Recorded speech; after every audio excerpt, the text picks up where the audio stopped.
IFM. Hello sa inyo mga idol. Isa ko sa mga avid listener at silent listener ng iyong programa. Sa simula pa lang, nakantabay na ako sa mga kwentong iniere ninyo na sobrang nakakaantig ng puso. At tagos hanggang buto na mga payo. Kaya eto, naisip ko na ibahagi rin sa inyo ang kwentong pag-ibig ko na sana ay kapupulutan ng aral at inspirasyon ng lahat ng nakikinig sa iyo ngayon, Mayora. Tawagin niyo na lang ako sa pangalang Crizel. Bata pa lang ako, mahigpit na talaga sa akin ang aking mga magulang. At dahil nag-iisang anak na babae, kaya siguro todo ang proteksyon na binibigay nila sa akin. Lalo na si papa ko. Halos lahat ng mga nanligaw sa akin, kailangan dumaan muna sa kanya. At kapag sinabi niyang ayaw niya sa lalaking yun, agad kong sinusunod, Mayora. Lahat kasi ng sinasabi ni Papa, pinaniniwalaan ko. Dahil para sa akin, alam niya kung ano ang makakabuti sa akin. Hanggang sa dumating sa aking buhay, si Patrick. Patrick, saan ang probinsya mo? Sa Negros po. Pero dito na po ako sa Maynila lumaki. Ano naman mga trabaho ng mga magulang mo? Yung papa ko po nasa ibang bansa, technician. Tapos yung mama ko naman po, dito lang sa Pilipinas, housewife po. Nag-iisang anak ka lang ba? Hindi po. Bale, dalawa po kami ng kuya ko. Ako naman po, branch manager dyan sa isang private company sa may Makati. Maganda trabaho. Branch manager. Ibig sabihin may ipon ka na. May pera ka na sa bako mo, may sarili ka ng bahay. Pa, personal na po yung tinatanong niyo eh. Bakit? Masama bang tanungin yun? O ikaw Patrick, masama bang tinatanong ko? Hindi naman po. Yun po, may konting ipon na. Pero medyo kulang pa rin po kaya nagtatrabaho pa rin po ako ng mabuti. May asawa ka na ba? Pa, hindi naman po maliligaw yan si Patrick kung may asawa na siya eh. Sa bagay. O sige, ito na lang. Ikaw ba seryoso ka sa anak ko? Kasi kung hindi, bukas ang pinto ng bahay namin. Pwede ka nang makaalis. Umalis ka na rin sa buhay ng anak ko. Seryoso po ako kay Crisel. Hindi po ako harap sa inyo kung hindi po ako seryoso. Tama na. Okay. Sa tingin ko, okay na tong interview na to, ha? Tsaka di ba pinapapunta po kayo ni Tita Bibi sa bahay nila? May importante nga abutata sa inyo. Oo nga pala. Buti pinaalala mo anak. Mag-alas 6 na rin ang gabi. Buti na lang nakabihis na ako. Maiwan ko na muna kayo ha. Nandiyan naman ang kuya mo eh. Sige po, pa. Sige. Ingat. Ilang minuto rin ako hindi nakahinga ng maayos doon ah. Bakit parang mas kinakabahan ka pa kaysa sa akin? Ako tong ginigisa. Syempre ganun talaga, no? Anyway, sige pagpasensyahan mo na lang si Papa. Ganun talaga yun. Ganun din naman siya sa ex-boyfriend ko eh. Parang nag-i-interview para sa mataas na posisyon sa kumpanya. Pero in fairness cool ka lang kanina, parang hindi ka kinabahan. Bakit naman ako kakabahan? Mararamdaman ko lang yun kung may balak talaga akong lokohin ka. Wala naman, so anong ikakatakot ko? Sa bagay. Saka hindi mo rin kasi pwedeng gawin yun eh. Dahil hahantingin ka ng buong pamilya ko. Hindi naman mangyayari yun. Talaga? Baka naman nalingat lang ako saglit, may nahanap ka ng iba dyan. Kung gagawin mo yun, sabihin mo na ngayon para hindi ka na mahirapan sa pagsisinungaling. Ano ka ba? Hindi ko nga gagawin yun. Hindi rin bagay sa'yo niloloko, no? Ang dapat sa'yo, minamahal ng totoo. Talaga? Totoo ba yung sinasabi mo? Baka naman mamaya hanggang panliligaw ka lang magaling ha? Kung gusto mo, sagutin mo na ako para mapatunayan ko na hindi lang ako sa panliligaw magaling. Na kapag nakipagrelasyon ako, seryoso talaga ako. At ganun yung gagawin ko sa'yo. Mayora Iska Morena. Ramdam ko nung una pa lang na hindi gusto ni Papa si Patrick para sa akin. Pero kahit ganun, hindi nito napigilan ang aking puso na mas mahalin pa si Patrick at tuluyan ko itong sagutin. At Mayora, yun ang unang beses na sinaway ko ang aking papa. Pa, anong ginagawa niyo dito sa sala? Hindi ba kayo magpapahinga? Hinihintay kasi kita makauwi. Gusto kitang makausap. Halika, Sige po. maupo ka rito. Okay, sige po. Tungkol saan ho ba yan? Bakit ka nagsinungaling sa akin? Po, nagsinungaling saan? Bakit hindi mo sinabi sa akin na may dati na palang ka-live-in partner yung boyfriend mo? Pa, dating ka-live-in nga, di ba? Bakit ko pa sasabihin sa inyo yun? Tsaka 2 taon na silang hiwalay, no? Kaya ba 2 taon na rin yung hindi nakikita niya yung 3 anak niya? Paano niyo po nalaman? Dahil katrabaho ko ang tita ni Patrick. Nalaman niya na ikaw ang bagong girlfriend ng pamangkin niya at alam mo ba kung ano pang nalaman ko? Na yung boyfriend mo maraming bisyo at babaero. Kaya pala iniwan ang dati kinakasama eh. Paano parati may babae? At ang loko-loko naman, ang kapal na mukhang umarap sa akin na ganun naman pala ang ginagawa niya. Pa, alam ko naman lahat ng sinasabi niyo eh. Ano? Ano sinasabi mo? Anong alam mo pala bakit nakipagrelasyon ka dyan? Ano iitayin mong ikaw yung makaranas na ganong kawalang kwentang lalaki? Gusto mong lokohin ka ng mokong na yon bago ka matauhan na mali ang desisyon mo sa buhay? Hindi mo man lang ba ginagamit ang utak mo? Pumapatol ka sa lalaking yon. Pa, nagbago na yung tao. Hindi na siya ganun. O nakita niyo naman, di ba? Maayos siyang humaharap sa inyo. Napansin niyo ba na problemado ko dahil sa kanya? Hindi, di ba? Huwag niyo muna kasing i-judge yung tao base sa narinig niyo. Talagang pinagtatanggol mo ang lalaking yun. Ikaw na rin ang nagsabi. Alam mong ganun si Patrick dati. Yun na nga pa eh. Dati. Ibig sabihin, noon pa yon. Hindi na ngayon. Hindi ko naman siya sasagutin kung alam kong hindi pa siya nagbabago, di Oo, ba? yung 3 anak niya. Patay yun, tanggap mo ba yun? Ha? Mahal ko si Patrick pa. Tanggap ko yung mga anak niya. Ay, naku talaga naman ako, Crisel. Ano kung biglang bumalik yung mag-ina niya? Ano? Saka napupulutin? Malamang sa malamang mababaliwala ka na. Tapos ano, iiyak-iyak ka sa akin. Naniniwala naman akong hindi sa akin gagawin ni Patrick yun eh. Nakikita niyo naman kung gaano niya ako kamahal, di ba? Oo. Sa ngayon, mahal ka niya. Ikaw ang pinipili niya. Paano nga kung bumalik ang mag-ina niya? O saka pupulutin? Di ba wala? Pa naman. Maghiwalay na kayong dalawa ni Patrick. Ayun din. Papa naman eh. Hindi ko pwedeng gawin yun. At bakit hindi? Ano, Crisel? Huwag mong sabing susuwayin mo kami ng mama mo dahil lang dyan sa Patrick na yan. Di mo nga alam kung seryoso yan sa'yo. Hindi mo rin alam kung kaya kanyang panindigan eh. Hindi ho ako susunod sa gusto niyo. Dahil lang sa nahusgahan niyo yung pagkatao ni Patrick. Ano? Ako lang ho ang may karapatan na gawin yun dahil ako naman ang girlfriend. Dahil ako ang mas nakakakilala sa kanya. Kaya hindi ko hihiwalayan si Patrick. Mayora, lilinawin ko lang. Kailanman, hindi nagsinungaling sa akin si Patrick. Dahil sa simula pa lang, sinabi na niya na ang lahat ng nangyari sa nakaraan niya at talaga namang inilantad niya sa akin ang mga nangyari sa kanya. At tanggap ko yun dahil mahal na mahal ko siya. Ni minsan nga, hindi nagbago ang pagtingin ko sa kanya. Kaya kahit anong galit ni Papa noon sa akin, hindi ko pa rin iniwan si Patrick. Hanggang isang araw, Alam mo, parang kilala kita. Crisel, di ba? Ikaw yung bagong girlfriend ni Patrick. Teka, paano mo ako nakilala? Nagkakausap pa kami ng pinsan ni Patrick hanggang ngayon. Tapos pinakita niya sa akin yung picture mo.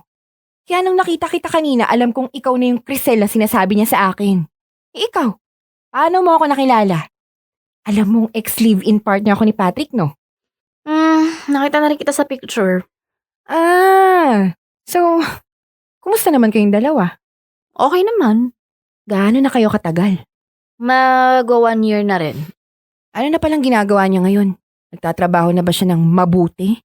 Halos 2 taon ko na rin kasi siyang hindi nakakausap. Oh, actually, branch manager na nga siya ngayon eh. Wow, talaga?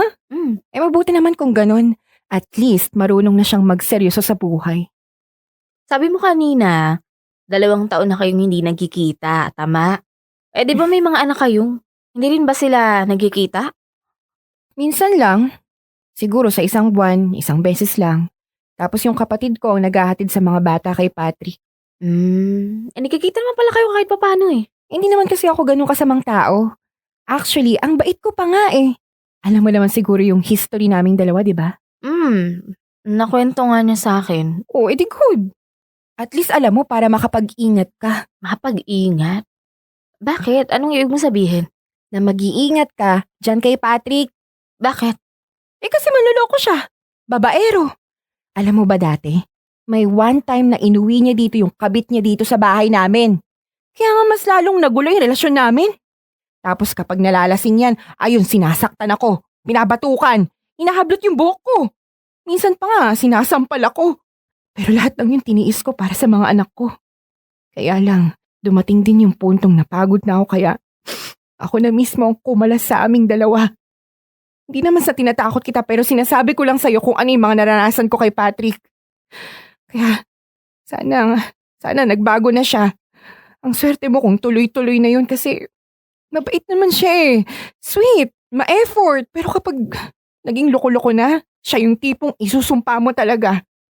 Alam ko naman na nagbago na si Patrick. May tiwala ako sa kanya na hindi niya ako sasaktan. Mabuti naman kung ganun. Mayora Iska Morena. Alam ko na sinabi ko na kahit anong mangyari, mas paniniwalaan ko si Patrick. Kaya lang, sa lahat ng mga narinig kong sinabi ni Greta, hindi ko naiwasan ang mapaisip.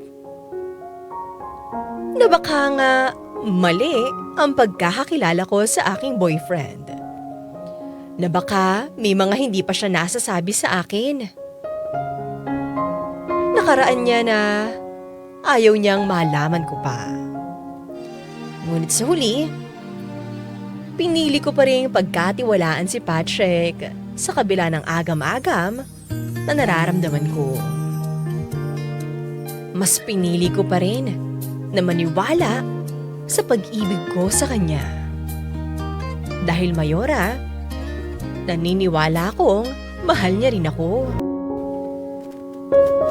Mayora Iska Morena, isang buong gabi akong nag-iisip tungkol sa mga sinabi ni Greta sa akin. Para silang sirang plaka na paulit-ulit kong naririnig sa aking isipan. At habang tumatagal, parang unti-unti ko nang nilulunok ang mga sinabi kong magtitiwala ako kay Patrick, anuman ang mangyari. Oh, maupo ka. Salamat ah. Ang linis ng bahay niyo ah. Gusto ko kasing magpapawis kaninang umaga kaya naglinis at naglampaso ako. Ginamit mo na ba yung pinapasubo ko sa'yo? Oh, kaya nga ganyan kalinis yung sahig namin eh. Star wax, floor wax, kintabay to the max. Kumusta pala yung party na pinuntahan mo kagabi? Ayos lang. Nakauwi rin naman ako ng maaga. Nag-taxi lang ako pa uwi. Han? Okay ka lang ba? May nararamdaman ka ba? Wala. Ayos lang ako. Hindi nga. Kanina ka pa ganyan eh. Ayos nga lang ako. May iniisip lang. Anong problema? Okay, fine. So ganito kasi, may nangyari kagabi. Yung ex-girlfriend mo. Si Greta? Oh, anong meron sa kanya? Nagkita kami. Ano? Paano nangyari yun? Dati kasi siyang katrabaho ni Samuel. Yung birthday celebrant ng kaibigan ko.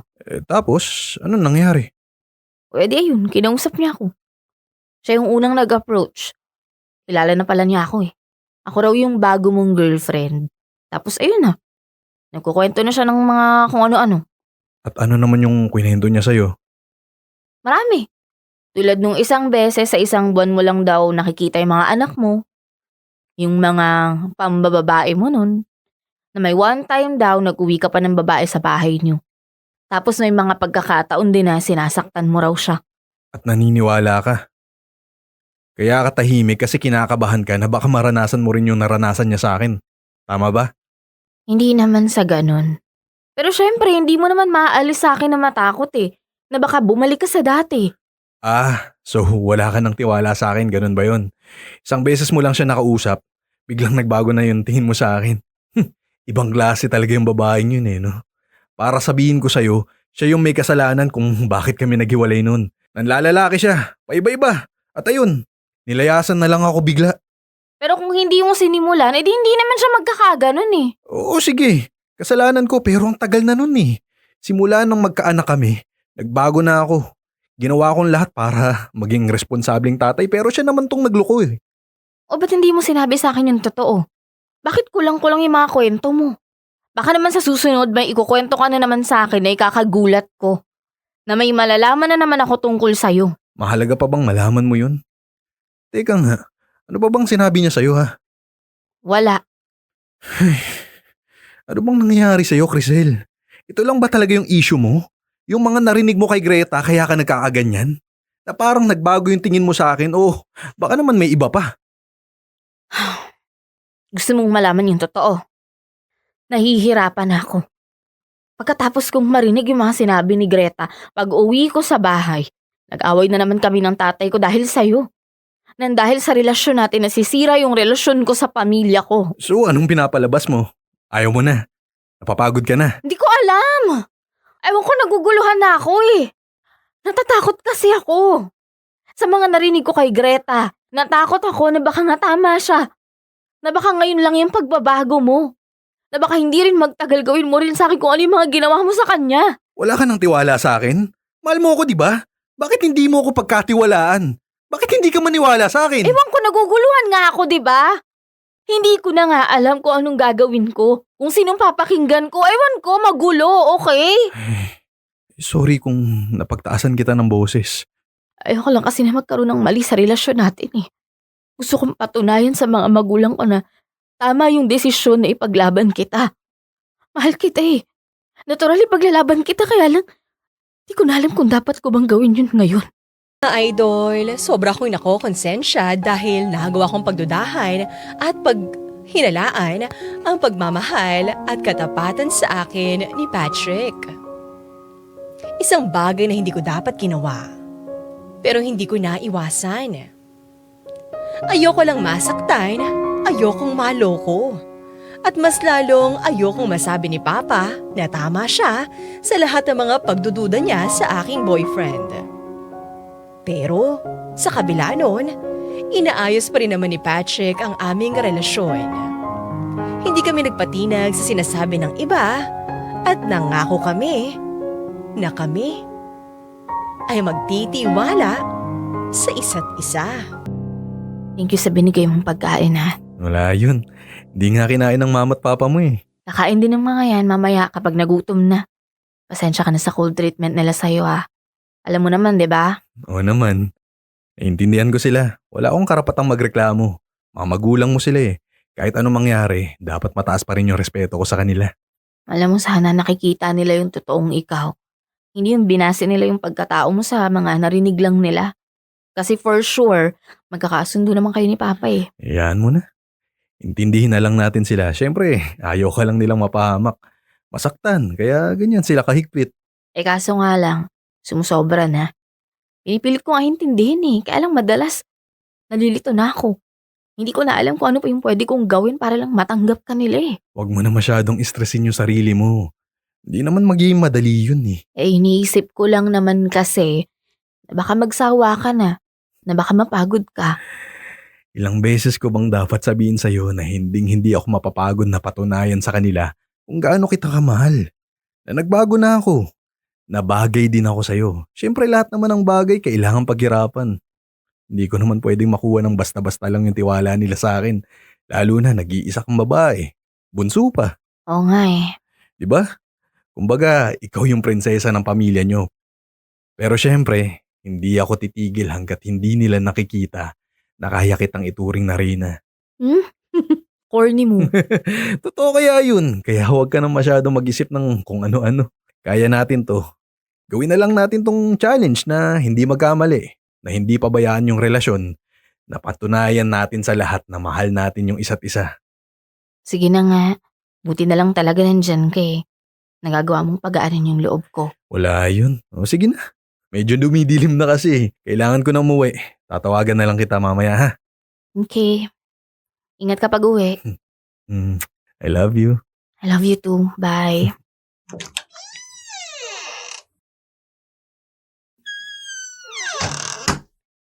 Buti naman at umuwi na yung boyfriend mo. Nagugutom na ba kayo? Ayun, may dinalang pagkain si Patrick. Ayoko niyan. Magpapaluto na lang ako sa mama mo. Sige ho, kayong bahala. Akit na ho ako sa kwarto. Bakit ba hindi mo magawang hiwalayan ng Patrick na yan? Pamahal ko si Patrick, bakit ko naman siya hihiwalayan? Lolokohin ka lang niya. Maniwala ka sa akin, Crisel. Kapag ang isang lalaki natutong magloko, hindi na magbabago yan. Habang buhay na yan magloloko. Ba't ba kasi hindi nyo nalang tanggapin na ito na nga yung desisyon ko? Pamalaki na ako. 30 anyos na ako. Kaya ko nang magdesisyon para sa sarili ko. Mamahalin ko kung sinong gusto ko. Tapos ano? Kapag nagkamali ka, sinong tatakbuhan mo? Sa akin nga naman, kami ang iiyakan mo. Ay, ang hirap naman kasi sa inyo, ang gusto nyo perpekto yung tao. Naiintindihan ko na ayaw nyo lang akong masaktan. Kasi anak nyo ko eh. Pero di ba dapat sana pinagkakatiwalaan nyo ko? Bakit ba hindi nyo kaya yun? Sana naman makita nyo yung mga ginagawa ni Patrick para matanggap nyo siya. Wala akong pakialam sa ginagawa niya. Ang akin, ayoko siya para sa'yo. Ayan! Diyan kasi kayo magaling eh. At diyan ako nahihirapan sa inyo. Sarado yung isip nyo. Bakit kasi hindi nyo bigyan ng pagkakataon yung tao? Hindi ko naman ipagtatanggol ng ganito yung tao kung alam kong sasaktan lang ako eh. Kaya ako siya nilalapit sa inyo kasi mabuti siyang tao. Na pinipilit nyong husgahan dahil lang sa nakaraan niya. O sige, bahala ka, Crisel. Gawin mo kung anong gusto mong gawin. Sana lang talaga magandang patutunguhan ang relasyon ninyo para suwayin mo kami ng ganito. Dahil kapag nakita kitang nasaktan niya at niloko ka niya, hindi kita lalapitan. Bahala ka na sa buhay mo. Pinagsabihan na kita, hindi ka nakikinig. Kaya kapag nangyari yan sa'yo, kasalanan mo na yan. You and me against the world. Yan ang nangyari sa amin ni Patrick. Mas lalong naging malayo ang loob sa akin ni Papa dahil kahit anong masakit ang sinabi niya sa akin noon, hindi pa rin ako nagpatinag, Mayora. Mas lalo ko lang minahal ang boyfriend ko. At mas lalo namang pinatunayan ni Patrick ang sarili niya sa aking mga magulang. Lalo na sa papa ko. Alam mo, napansin ko lang. Parang ang ganda yata ng araw mo. Ano meron? Wala naman, maganda lang talaga yung gising ko kanina. Hindi naman kayo ulit nagtalo ng papa mo. Ay, naku, sanay na ako dun. Pero napansin ko na hindi na siya masyadong nagrereklamo pag dumadalo ko sa bahay. Di katulad dati na ramdam ko talagang ayaw ka niya dun. Nasanay na siguro or baka unti-unti ka nang natatanggap. Sana nga. Para naman hindi ka na nahihirapan. Pakiramdam ko kasi, naiipit ka na sa gitna eh. Ano ka ba? Worth it naman eh. Ngayon lang kasi ako naging ganito kasaya. Na kahit mahirap yung sitwasyon, ayos lang. Kasi nakikita ako naman nag-e-effort ka eh. Na pinapatunayan mo talagang mahal mo ko. Ayoko kasing dumating ka sa puntong kailangan mong mamili sa pagitan ng pamilya mo, pati sa akin. Kaya ginagawa ko yung lahat para matanggap nila ako. Anyway, may sasabihin pala ako sa'yo. Ano yun? Alam mo bang hindi lang ikaw yung may regalo ngayon? Kala ko naman kung anong sasabihin mo eh. Sa may regalo ka rin sa akin na parati namang meron. Pero bago ko ibigay yun sa'yo, may mga ipapagawa muna ako sa'yo. Game? Game. Okay. Sige. Tumayo muna tayong dalawa. Okay. O tapos? Tumalikod ka sa akin. Huh? Basta sumunod ka na lang. Okay, sige. O ayan, nakatalikod na. Okay, good. Kahit anong mangyari, wag kang lilingon hanggat hindi ko sinasabi, okay? Okay. Wait lang. Nasaan na nga ba yun? Dito ko lang nilagay yun eh. Nasaan na? Ano bang hinahanap mo? Basta, wag kang lilingon. Ito. Nahanap ko na. Matagal pa ba? Sige, harap ka na. Ano naman kasing anong ginagawa mo? Bakit ka nakaluhod dyan? Ganto kasi yung gagawin ko para maibigay ko sa yung regalo ko. Ito yun, no? Sing-sing, yung regalo mo sa akin? Oo. Pero hindi lang to basta sing-sing. Ito kasi yung bagay na magpapatunay kung gaano kita kamahal. Kung gaano ko gusto na makasama ka buong buhay ko. Marami na akong nagawang mali sa buhay ko. Nasaktan na tao. Pero nagpapasalamat ako kasi tinanggap mo ako ng buong buo. Hindi ka nagdalawang isip na mahalin ako kahit ganito lang ako. Kaya hindi ko palalampasin ang pagkakataon na to. Na may isang babaeng nagmamahal sa akin ng totoo. Ikaw yun. Kaya maraming salamat sa'yo kasi nadagdagan yung rason ko para maging isang mabuting tao. I love you so much, Crizel. So, will you marry me? Ikaw talaga, ang dami mong alam. Yes! Yes? Oo! Tumayo ka na dyan, yakapin mo na ako dahil magpapakasal ako sa'yo. I love you so much. I love you. I love you too.